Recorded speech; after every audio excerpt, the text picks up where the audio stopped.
Hello and welcome everybody. Josh the RV Nerd of Bish's RV here with your monthly-ish industry update. Today we're going to talk about things like there's a really annoying, I think, disgusting liar liar pants on fire trend out there from some RV dealers that I want to kind of point out. There's all these different stats depending on who you read and what you subscribe to. You talk to one guy and they're like, well, the industry's super healthy. You talk to someone else, they're like, sales are in the toilet. Well, I'm going to actually give you the whole picture of things, and then you decide what the actual state or health of the industry is. Also, a whole bunch of other things. I'm going to chapter mark the video like I always do so we can jump around like the House of Pain to check all this stuff out. And as always, if you find useful benefit to these videos, leave me little notes as we go sharing your thoughts, because I got a bunch of questions for you as we go today. And feel free to share this into things like your favorite Facebook or whatever social media groups. And if you appreciate how we do the scrubbing bubbles work so you don't have to, as I like to say it, hit that subscribe button if you're new with us to catch us on the next one. In the meantime, let's go, because I got about 6 pages of notes here. And I also have no sunscreen on my balding 5 head, so I got to get in and get out of this weather as quick as I can. This used to be Auburn, this is ginger. That's why this is turning salt and pepper, and this is turning cinnamon and sugar. Anyway, I've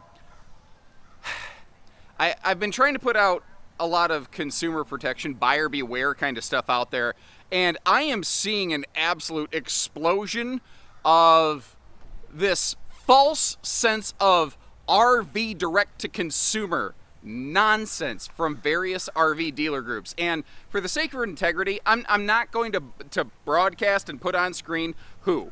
I'm going to make you aware of this, and I'm going to teach you how to fish, and then you can decide if it applies. So what is being presented to customers is this fictitious idea that somehow you're cutting out the middleman and saving money by getting an RV direct from the manufacturer. And none of that is happening. That's why you're seeing these things advertised on dealership websites, not from an RV manufacturer. The only time a manufacturer can deal directly is if that's basically all they do. So, Escape RV, you never hear me talk about them because they don't go through dealerships, and I work exclusively for a dealer. But Escape RV tends to be something that is essentially factory direct, like Tesla. You know, it's the difference between buying from Tesla versus Ford. You're actually working through a full company chain. What's happening in these RV direct kind of situations is it's being presented to you that you're getting it straight from the manufacturer. But what happens is the dealership buys the RV. The manufacturer ships the RV to the dealership's location where it gets prepped and advertised. And then you click on it and you buy it. And then either you come get it or they ship it to you. Versus at a brick and mortar store with a normal dealership, where the dealership buys the RV, gets it shipped to them, preps it, advertises it, and then you come to them or they ship it out to you. It's exactly the same because it is exactly the same. There is no such thing as a dealer working direct for you through a manufacturer. It is all smoke and mirrors. There is something, if there's a difference in price, there is something you're not getting for your money that is not being clearly disseminated to you, that is not being clearly expressed. What that is, I don't know. I will recommend highly to you that you start asking those questions on exactly what am I getting for my money. But frankly, that's a good practice to do anytime, anyway. But I have seen multi-store RV dealer groups advertising this direct sales concept when it is literally you're just buying a dealer's unit off of a website. So just be aware of what it is, what you're getting, what maybe you're not getting for your money. And if you still go through that exercise and it looks like it works, great, good for you. You found the right purchase for you. I'm not saying it's a bad model. I'm saying the way it's presented is misleading, and I don't like that. I like it when everything is just clear and right in front of me, and I want to maybe clear up those muddy waters for someone else. So apologies for kind of shouting. That whole misleading people to get their business instead of earn their business, it's a trigger factor for me. I'm a little bit passionate about it, but I know that if I was wanting to spend my money, I'd want to know the real deal of Evander Holyfield on the whole thing. I almost didn't say that correctly. Anyway, moving on. I want to talk about, as I always do, the market analysis portion of our industry update, sales versus shipments, because again, depending on who you talk to, one group says, oh, everything is honky-dory, and one group says everything is in the tank, and I think that there's a different reality than either of those presentations, but I'm going to lay it all down for you and let you kind of decide it for yourself. So first of all, just looking to begin with, to establish some baseline here, RV shipments from manufacturers to dealerships so far through the 2024 calendar year. If you notice, every single month this year, RV shipments have been on the rise as compared to 2023. The thing is, RV shipments in 2023 were down painfully from the year before because a lot of dealers were very overstocked. Dealers had to sell off of existing inventory and they weren't replacing a lot at the time. Now, since a lot of that legacy inventory has been burned through, although I'll tell you what, there are still some places out there with painfully aged 22s and 3s in stock that cost more to the dealership than a newly replaced 24 or 25. There's some places in some serious trouble right now, I'm telling you. The general flow of things has gotten better. Sorry, squirrel, I got a little off tangent there. But here's just a quick prediction I'm going to make for you, and we'll see how if this ages like wine or like sour milk. I am predicting the first quarter of the 2025 calendar year to be sluggish on shipments because the model year change is being moved up by RVIA. Instead of basically July to September, they're basically saying the month of June is when manufacturers really need to have their major model changes changed over. That's going to move the model year forward a little bit. So I think that there's a lot of dealers that are going to sell off their inventory through show season and only keep the really big hit and volume units replacing it in stock so that come June, in the middle of summer, their inventories are clean and they could take advantage of all the new stuff and all the new features and all the new floor plans and everything else. And I think that you're going to see a midsummer surge in shipments next year. So diving further into shipments, here's a handy little number chart for you here so you can see real world numbers. For the most part, man, it paints a pretty bleak picture. Basically, the industry is being carried on the back of travel trailers right now. Fifth wheels have their head above water, barely, but they're not drowning. Essentially, pretty much every other segment of the RV industry is down a lot. It's down significantly. And this is where it gets really kind of twisted, because if somebody only says, oh, look, shipments are up, man, it really depends on which segment we're looking at, because like if you look at motorhomes, motorized across the board is having a rough year. And even talking to people in the industry, you know, motorized reps and stuff, they're like, it's tough this year, you know. Now, if this continues, the current rate of production is not enough to continue to support all the brands and all the staff that are employed by those brands. So what I'm not saying, I'm not trying to be a fear tactic monger. What I'm not saying is motorhomes are going away, guys. What I'm saying is, if it continues, logically, it would stand to reason that we may see some consolidation in motorhome offerings over the next year or two, as a couple brands kind of get clipped off the branches, as it were, and just you try to keep the trunk of the tree healthy. Metaphorically speaking, not even a great metaphor now, is it? But that's what happens when you don't script your material and you just make crap up off the fly. So this is the thing. It's not all just positive. Shipments are up. Again, I think you need to look at it by segment, but let's not mince words. Let's get this out of the way. Compared to last year, RV sales are down. Every time I do one of my industry updates, I think somebody watches the first 2 minutes of it and says, I don't care how you spin it, sales are down. Yes, they are. I literally put the stats on the screen. I don't understand how that's spinning anything. The numbers are literally right there. Sales are down this year versus last year. Period. Fact. End of story. So there is no spinning going on here. So when you hear shipments are up and sales are down, you think to yourself, isn't that a recipe for disaster? In my 15, approaching 16 years of doing this now, twice in my career, I've seen manufacturers hit a phase where they had way overproduced what the market was actually buying, and their solution was just keep their feet on the gas pedal and build until nobody can take another unit on their lot. I've seen that happen twice. That's certainly a thing that can happen. But this is where you need to tie everything together. And when you look at the actual numbers, not just shipments are up and sales are down, but what are the actual numbers that we're talking about? It actually paints a surprisingly different picture, a different one than what I expected, to be fair.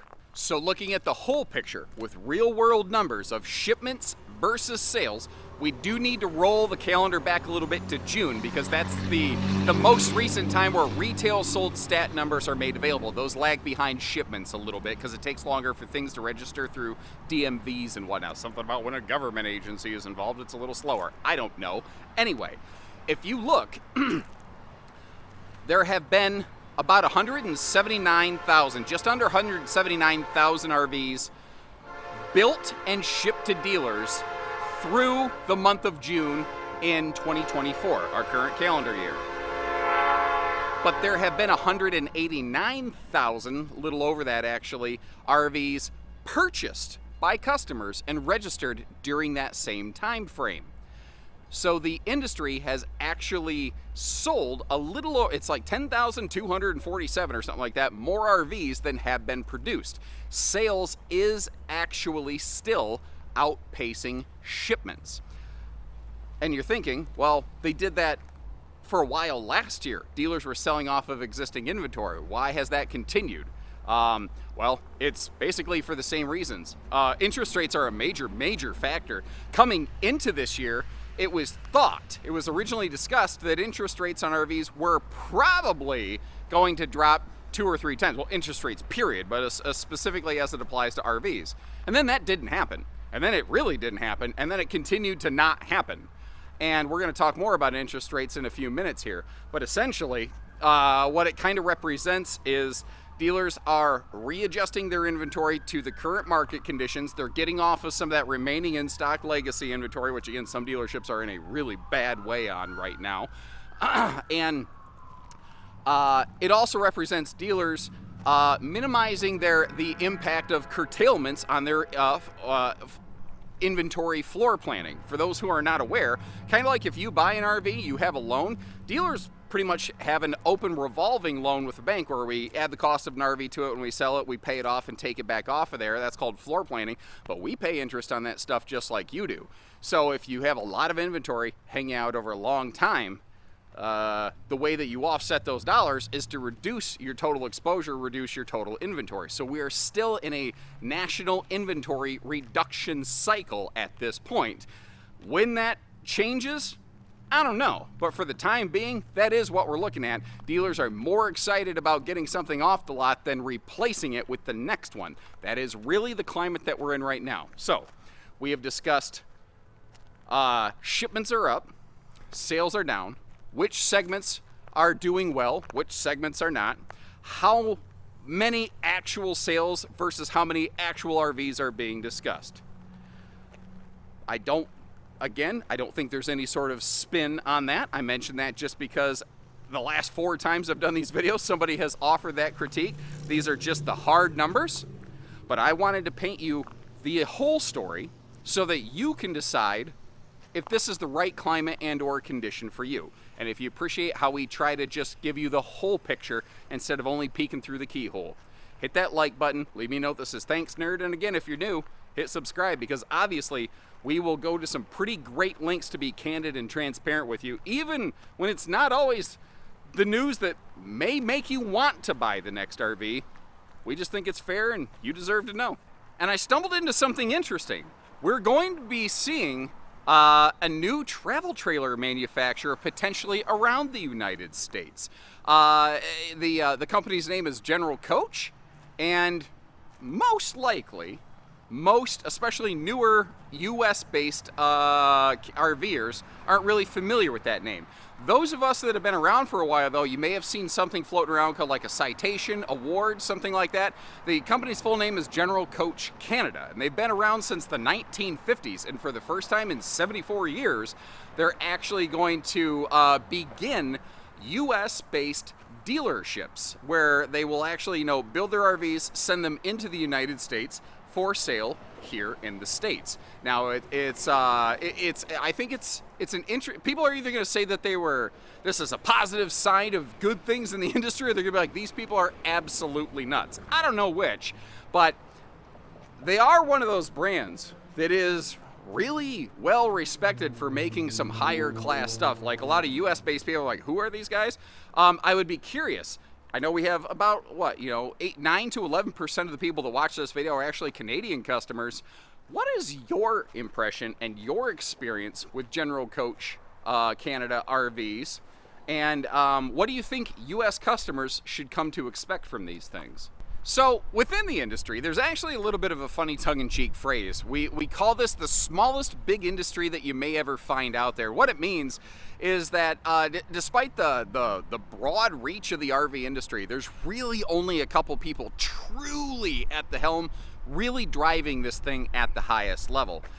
And the thing is, we are kind of on the cusp of maybe a little bit of a beginning of the changing of the guard. An example of this is recently some pretty significant announcements were made over at Forest River. So a gentleman by the name of Pete Legal is the founder, one of the founders and CEO of Forest River since its inception in 1996. Now, even beyond that, beyond all the years of Forest River, he had 11 years at Coachman.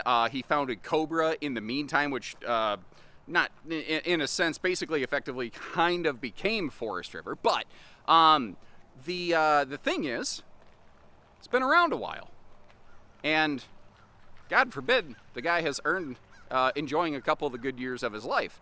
And what's happening over there is there are 3 new individuals moving up into some more enhanced roles. And the one that'll probably affect this channel the most is a gentleman named Doug Gettert, who's taking over as basically the GM of all RV operations, essentially, at Forest River. Now, Mr. Pete Legal will be staying on as the CEO of Forest River. He'll be still overseeing the marine divisions, but it's interesting to see sort of maybe a little bit of an upcoming and combing of the next group of like really top level RV executive leaders here. And it's not like Doug Gettert is new. He's got something like 25 plus years himself, and he'd been running the towable side of Forest River for a while, and is just now also taking over motorized. But when that happens, then the next bracket moves up and moves up and moves up. And I've already actually seen that happening a little bit at a couple different RV companies and brands, even within certain manufacturers like Forest River, where Rockwood kind of has a shift up plus one newer, younger generation of people sort of at the helm right now.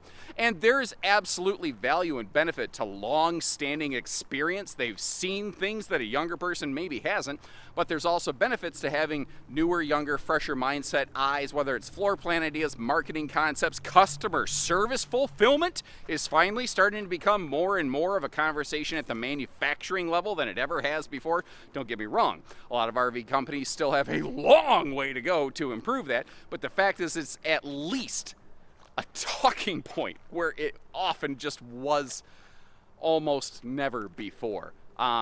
It's new in a lot of this transitional stuff. Like I said, we're just at the edge of feeling like maybe there's a new breeze on the air or something like that.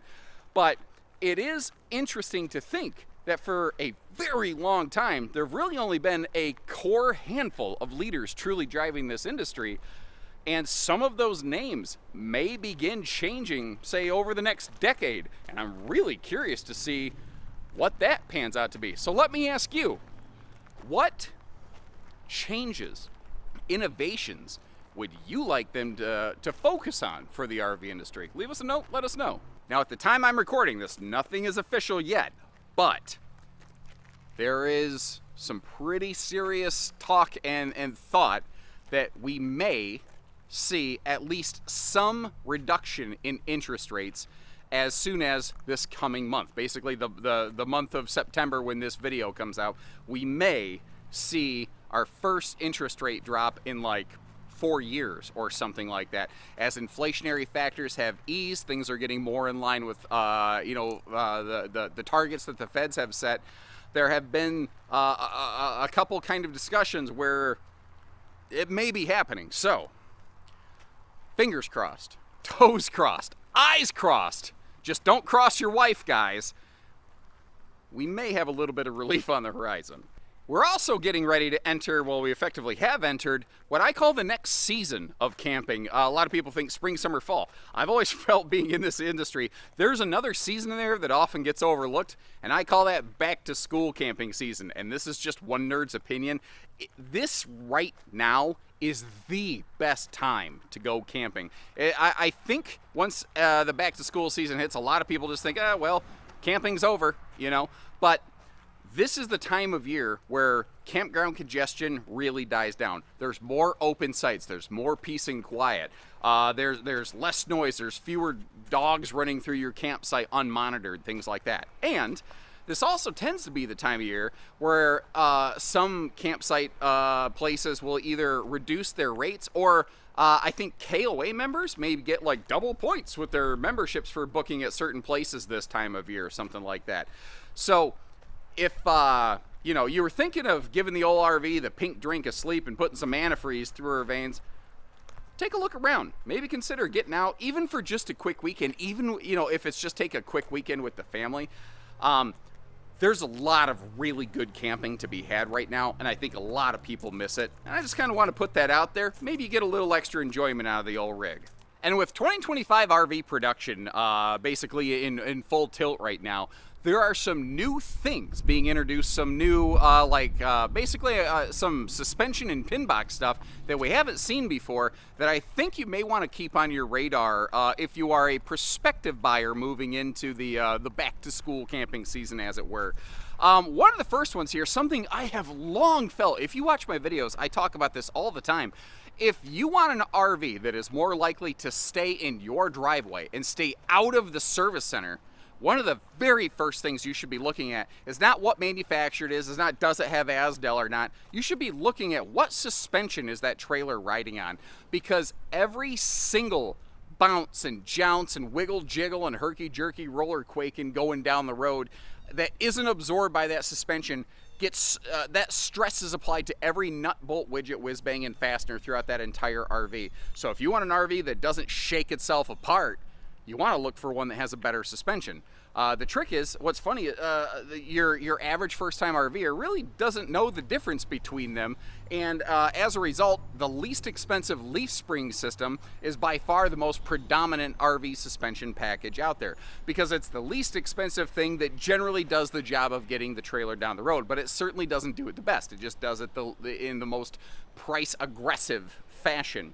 Now, rarely, it's becoming a little more common. You'll run into things like torsion suspension packages like you might find on Rockwood, Flagstaff, Airstream. A few other builders like Bullet and Passport have since adopted that, which is very, very cool. And it's interesting. You look at brands historically like Rockwood, Flagstaff, Airstream that ride on that suspension.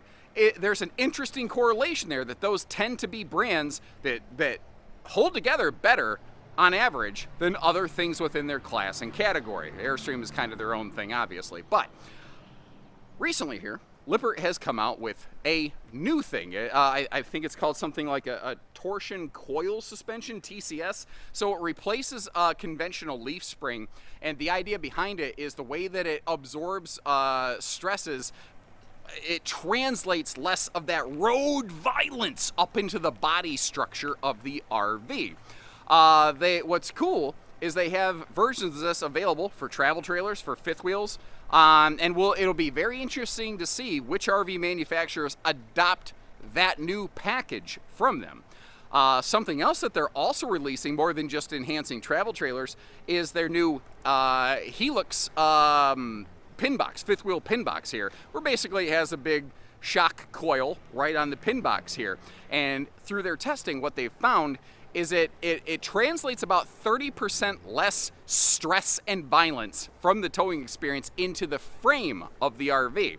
So that whole frame flex, or we can call it frame failure, which is probably the more accurate terminology for it, but frame failure conversation that has been very present in the RV industry, especially over this last year, that is a result of more stress being applied to the frame than it was expected to handle.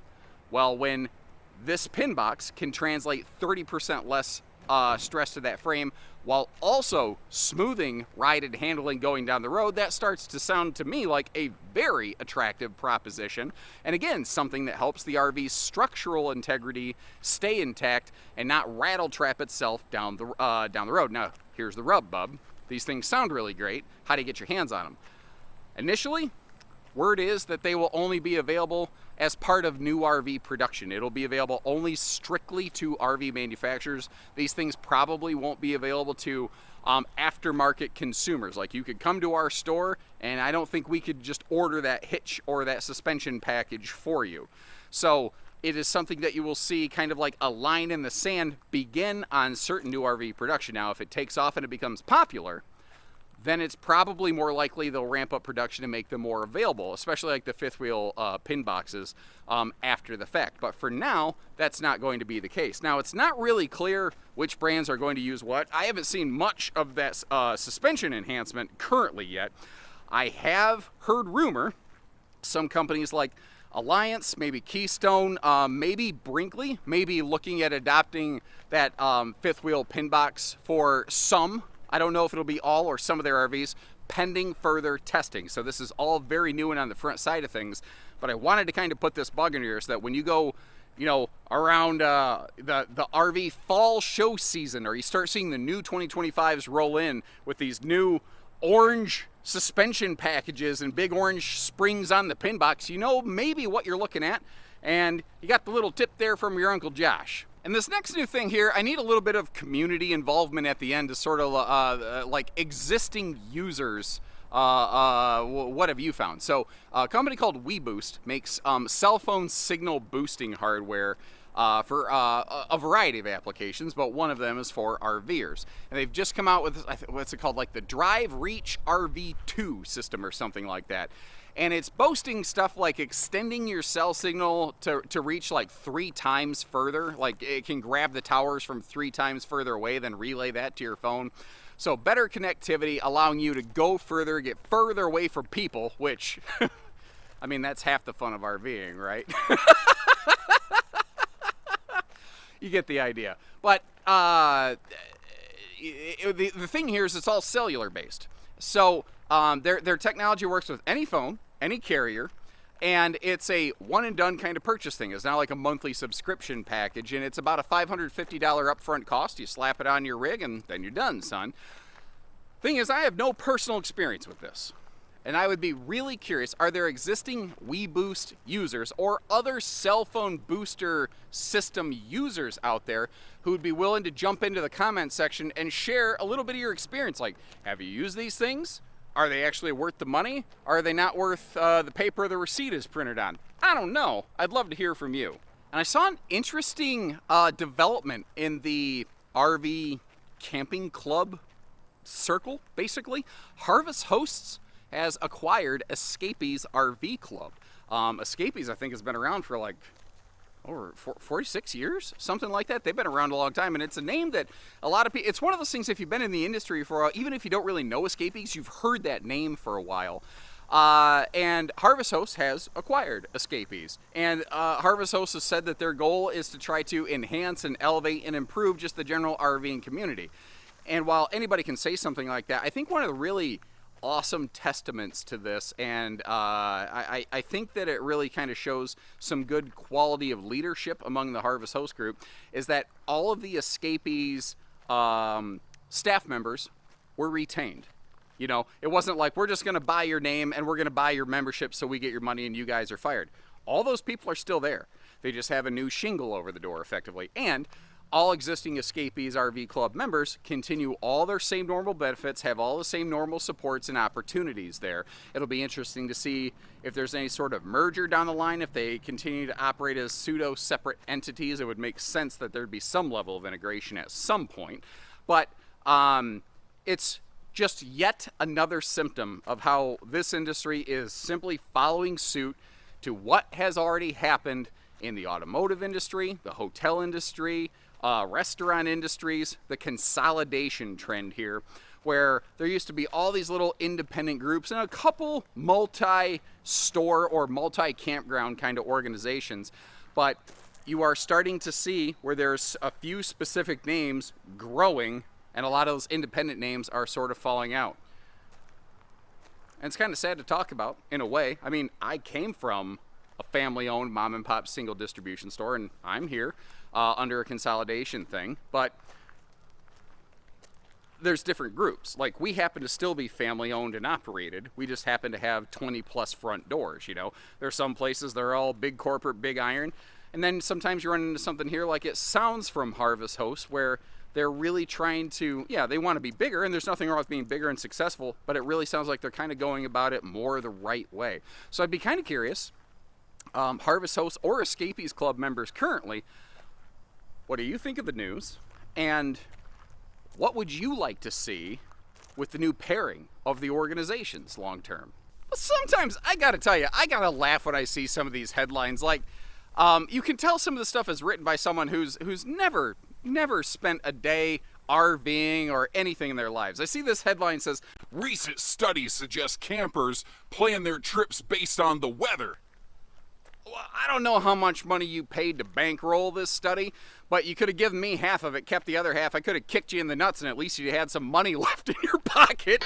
Like, that must have come from the United Library of Duh. Of course people do. But it kind of made me think, like, this is one of the reasons when you try to get online and book a campsite, you have to book these stupid things 6 to 9 months out sometimes, depending on where you're going, certainly. But a lot of places, when you actually show up, there's a bunch of open campsites, because people will multi-book different weekends with the intention of only using 1 or 2 of them. They might book 3 or 4. When it gets close, they'll check the weather, and they'll either do a late in the game cancellation, or they'll just no-show, because a lot of places, frankly, have very little to no-show policy, and often it's cheaper just to eat $35 of no-show fees instead of spend an entire weekend miserable in rainy, stormy weather in your camper. You don't get a lot of time to go out camping, the average person. You want to make sure that you enjoy that time. I understand how we got there. I don't like where we are necessarily in this, like, book it and cancel it kind of game, but that's where we're at. But that's also the reason why trying to book a campsite but being able to spontaneously go camping, they really still are 2 different scenarios today. But yeah, we needed a study to tell us we can't based on the weather. But there does seem to be, it was a pre-existing trend, but very unignorably on the rise lately. And that is what is actually, it's kind of being called residential camping now, where it's not someone who chooses to go full-time in an RV. That's a different thing. That's just called full-time RVing. Residential camping, these are folks who, for one reason or another, maybe, well, like as an example, they've been priced out of traditional housing or apartments. They can't afford rent. They can't afford payments or something like that for whatever reason. And they have looked to RVs as, instead of a casual recreational weekend kind of thing, as their literal primary domicile. One of the challenges with this, I understand financially what gets somebody there. One of the challenges with this is the infrastructure of the RV industry does not really exist to serve these clients. You think, well, they can just, book a campsite year round. Well, campsite costs have gone up quite a bit, just like everything else. And that's just like paying rent to some people. People can't afford that. That gets out of control really, really fast. There's not enough seasonal sites to be able to park an RV and live there all the time. Like, there just isn't the infrastructure. So a lot of these people effectively park street side or in some sort of public or, park or state park or something like that. And I don't know. I guess almost like, call it like a mobile homeless kind of situation in that sense. The challenge here is that, like, a lot of people have been worried about, like, oh, then crime's going to be on the rise with these transients. Well, that really hasn't been the case. There have been some looks into that. Maybe not the do people camp based on the weather study, but there have been some people looking at it. And they haven't really seen any significant spikes in crime so far, related to these things. These are people who are just trying to get by in the world, and this is the best solution that they've been able to find. What's really been a challenge is the way that it's put stress on resources that weren't intended to support people using them like this, whether it's literally city streets or public lands or anything like that. They're being occupied and degrading at a rate more aggressively than originally expected. So we're starting to see, like, it's been a problem for a while in places like LA, but it's really starting to bloom again. We're seeing like places like Texas and New Mexico where there's specific legislation, whether it's locally or statewide, that's being applied to almost combat people using RVs in this way in their areas. It's sad. It's just a sad situation overall. I would be kind of curious. Are there, I don't want anybody to out anybody, but if you're willing to share, have you been kind of pushed into this situation yourself? Do you know someone that has? Again, let's not put anyone's name on blast who doesn't want their name out there or anything like that. But I'm kind of curious, is this something that you've seen creeping up in your neck of the woods? Like, I live in a small southern Michigan town of about 11,000 people, and it's actually one of the lowest per capita income zones in all of Michigan. And I've seen an increase in the number of people just floating around using older RVs as a primary home. And not just, some people say, oh, well, that person, maybe they put themselves in that position. Well, I don't know, maybe it's that, maybe it's not, but you got families, you got kids, you got wives, you got daughters and husbands and everybody else in these things. And something I've said for a long time, RVs are not houses. They're not intended to be used that way. It's a square peg in a round hole when you do, and it feels like that's going to accelerate other problems very, very quickly, both for those people and just the industry and legislation as a whole. But I don't know. Have you seen a rise in that sort of activity around where you're from? And jumping over to manufacturing news after that sad, sour note, begin over at Keystone. So every year, the Cougar division makes one concept trailer where they just put all kinds of crazy widgets and whiz bangs and all sorts of wild stuff on it that they probably won't actually apply, but it gives them a chance to actually look at it. One of the things they did is they came up with this really almost tactical, cool looking green matte paint package, and they kind of liked it. And they did some asking around, and they actually got partnered up with the Wounded Warrior Project, which is just an awesome sort of cause right there. And what they're doing here is they're calling this the Hero Edition. Any full Cougar fifth wheel, so not the Cougar half-ton stuff, but just Cougar fifth wheels, you can get this optional Hero Edition paint, and it's the matte green paint and slide awnings. It's not like the whole Midnight Edition package that can includes a bunch of other things. And when somebody first told me about it, I was like, so you painted a Cougar green. You got to see it. You got to find a chance to see one of these in person, because you're like, oh, it's a green Cougar, but when you see it, you're like, that's a green Cougar. Like, it looks pretty B.A. Baracus, guys. I mean, it is pretty sweet looking. But what's awesome is not just that it looks great and they have a paint package.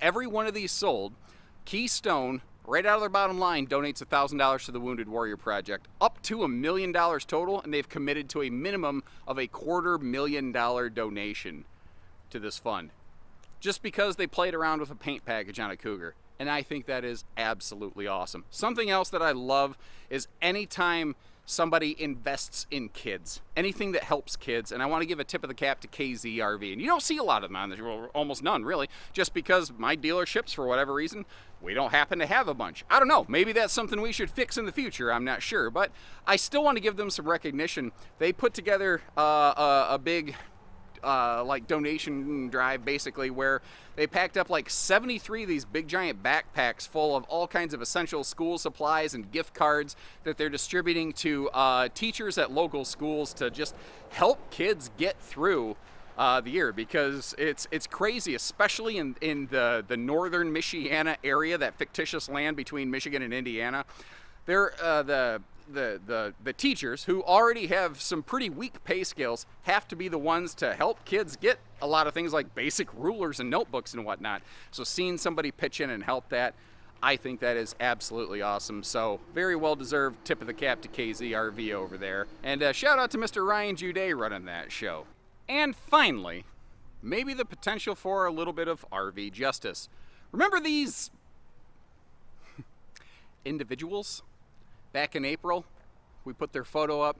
They were knocking rocks down federally protected land formations around the Lake Mead recreational area, which is, again, a federally protected zone. And, they were potentially endangering some people, some things like that. Well, it took a couple months, but they were finally caught. And their defense probably won't surprise you. I'm paraphrasing, but they eventually boiled it down and said, well, nothing said we couldn't do it. Well, they have a trial by jury, I think, coming up in October, and may literally face prison time as a result of their actions. So, I guess let's try to wrap this into something like an Aesop's fable. Well, not even an Aesop's fable, just a lesson to be learned from. When you are on federally protected lands, don't destroy stuff. That's a pro tip from your Uncle Josh. Never thought I'd have to put that one out, but there we go. So if you appreciate the other pro tips from your Uncle Josh, beyond don't destroy federally protected lands, hit that subscribe button, like our video, and again, asked you a lot of questions today. Appreciate all your feedback. Thank you for all the return visits from everybody. One last exciting bit of information. Although I'm still the one putting together this video today, I officially have a partner in crime for the first time in over 15 years. A gentleman by the name of Mr. Garrett Martin. I have chosen to bring him on basically as the full-time nerd video editor. So I wanted to kind of put that out there first and foremost. I almost forgot to talk about this. Here's what you can expect. I still have a bunch of videos that I've already uploaded and had pre-edited. So a lot of the stuff will continue to, for the next month or two to look pretty much how I have done it for a long, long time. What you will see eventually is it's still, people are saying, well, don't change anything. Well, if I never changed anything, the videos wouldn't be what you wanted them today. You folks really have driven this channel. It will still be me on camera. It will still be me with my chicken nugget dad bod cracking dad jokes about wobbly boxes roller quaking down the road as you fight fitted sheets in the bedroom. That won't change. What will it'll still be me in the box. It'll just be somebody else putting a wrapper on the box. That's really all it will be.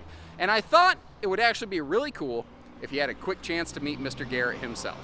Hey guys, my name's Garrett, and I'm the new video editor joining the team here. Now, let me just say up front, Josh is still the RV nerd, the voice you all know and love.